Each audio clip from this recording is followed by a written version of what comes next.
walk through all of this. Joining me now, Republican Congressman Buddy Carter. Congressman, I want to start on Russia because that's where we are this morning. The Attorney General said he never asked for a briefing into the Russia hacking. The press secretary says he has not spoken to the president about the hacking, and President Trump himself has not admitted the Russians are behind it. Now, this has nothing to do with the Trump campaign or collusion or obstruction of justice, simply Russians trying to interfere with our election. Does it worry you that it is not being addressed by our administration? Well, first of all, let's let the committee do their work, okay? We've got hearings going on as we speak. Let the committee do their work. Let the facts lead us where they may. I'm confident that the administration is not simply ignoring this. They will address it. I'm very confident of that. And you know, if it is indeed a situation where Russia is trying to hack into our intel, then certainly they will address it. I have all the confidence in the world. You say if. Do you believe that the Russians tried to interfere with our election? No, absolutely. There's no question about look, this is something that goes on. I'm not naive enough to believe that it doesn't go on, but at the same time, we've got to do everything we can to make sure it doesn't happen, and I'm very confident. I served on Homeland Security. I've seen how the agency works. I'm very confident in their abilities, and I'm very confident we can stop this kind of thing.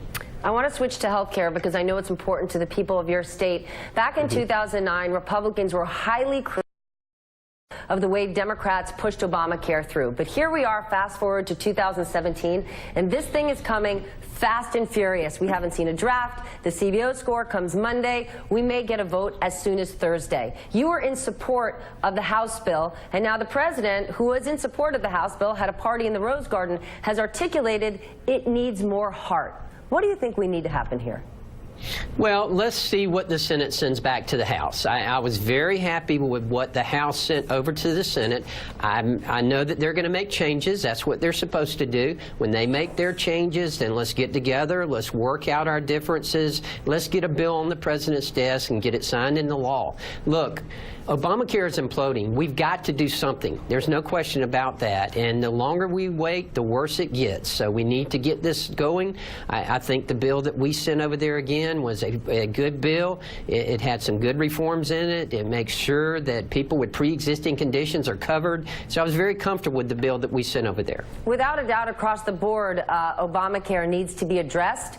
But does it surprise you? I mean, the president was in such support. I believe you were at the Rose Garden that day, that yes. The president would somewhat change his tune in terms of the tone of the bill, that it does need more heart. Does it surprise you that he's changed his opinion?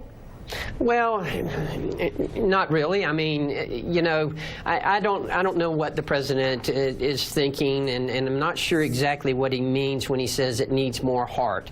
What we need to do is to make sure that we've got a system in place that will cover as many people as we possibly can, and that will make sure that the free market still exists, that we put the free market back into health care. This was the worst thing that Obamacare did, is it took the free market out of health care. We want to insert it back into health care to make it where insurers are competing for your business, not this scenario that we see that exists today where we're begging insurance companies, please don't drop out of the exchanges. Please, we need your coverage. You're the only one we got left. We need it to where they're competing for your business, for your health care coverage. You represent the state of Georgia. Last night was a big win for Republicans in Georgia, but the margins are shrinking, whether it's Georgia or other special elections. Democrats are saying this is a moral victory for them. Do you believe this margin shrinking is something that Republicans need to address? You know, moral victories don't get to vote in Congress. The ones who win get to vote. And we've got two great candidates, two great members of Congress now who are going to be coming up here, and Ralph Norman and Karen Handel. And we're very proud of them, and we're very proud of the fact that we're adding 2 more members here to our team. I will tell you that this was a big victory for us in the Republican Party in the state of Georgia, but it had to be demoralizing to the Democrats. I mean, they hit us with their best shot. You know, special elections are wild cards, and I don't think you can put a lot into the margin of victory. We won. That's what's most important thing.